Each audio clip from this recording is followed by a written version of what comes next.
আমি তোর বাপরে ডাইভোর্স করবা। মা তুমি কইলাম ভুলেও এই কামটা করবা না।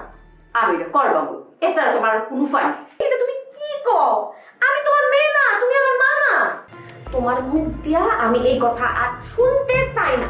Full HD, full HD. সব কিছুর উপরে আমি হলাম একজন প্রডিউসার। এটা তোর মনোরম লাগবো, আমি যে কালি তোর মা এটা তো না, এটা তোর বুঝতে হইতো না।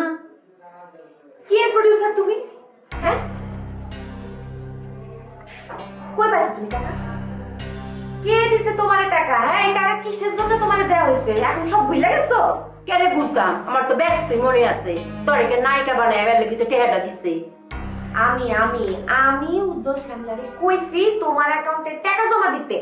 তো কি হয়েছে? তুই কইছিস তো কি হয়েছে? কথা মতো তোর আমার নায়িকা বানানোর কথা, তোর আমি নায়িকা বানাইয়া তাইলে তৈল, এটা নিয়ে তত কথা কোনো ধরার না।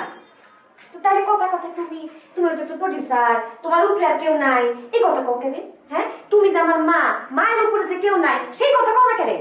আরে মারে, তোর আর আমার জীবন আগে আসিন একরকম, এখন তো তোর আর আমার জীবনটা আলাদা, এটা তো বুঝন লাগতো না।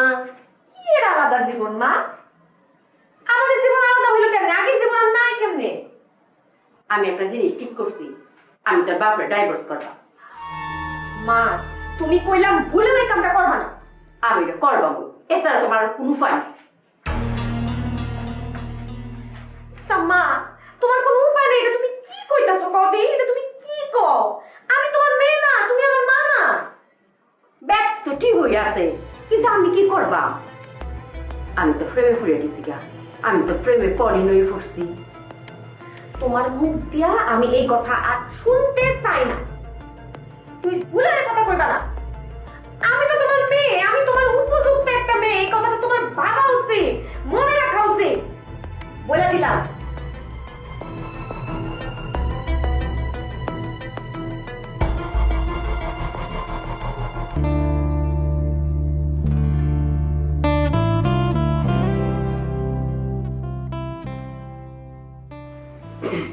Miss Zarina,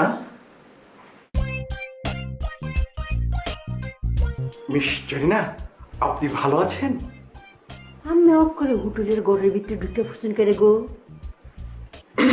sorry miss Zarina, আমি বুঝতে পেরেছি যে এইভাবে আমার ঘরের মধ্যে আসাটা ঠিক হয়নি, কিন্তু হয়েছে কি, মানে আমি খবরটা শুনে না আমার মনটাকে আমি আর ধরে রাখতে পারলাম না। কেরে মনের হির আবার কি হয়েছে?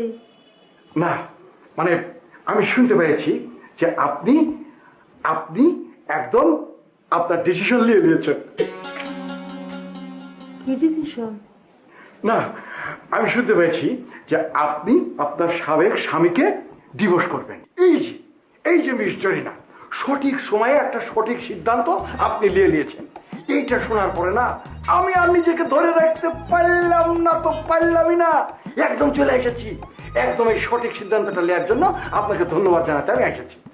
আচ্ছা কোন চাই যে বটের লগে 8 বছর ধরে সংসার করি না, হিলের লগে সংসার আমার তাহে কেমবা? 8 বছর ধরে আমার দেয়া সাক্ষাৎ নাই, শুধু কাগজের মধ্যে একটা সম্পর্ক টিকা আছে, ওখানে আমি কাগজ ছিলাম।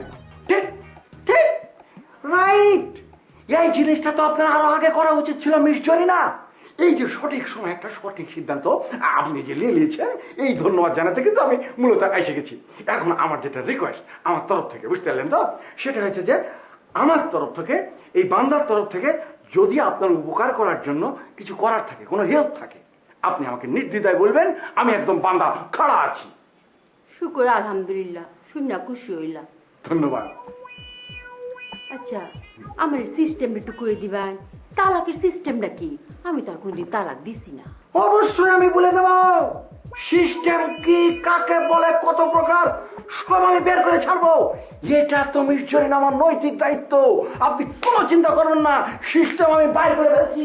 কিসের সিস্টেম? ভাইটাও তো খুশি হয়ে গেল।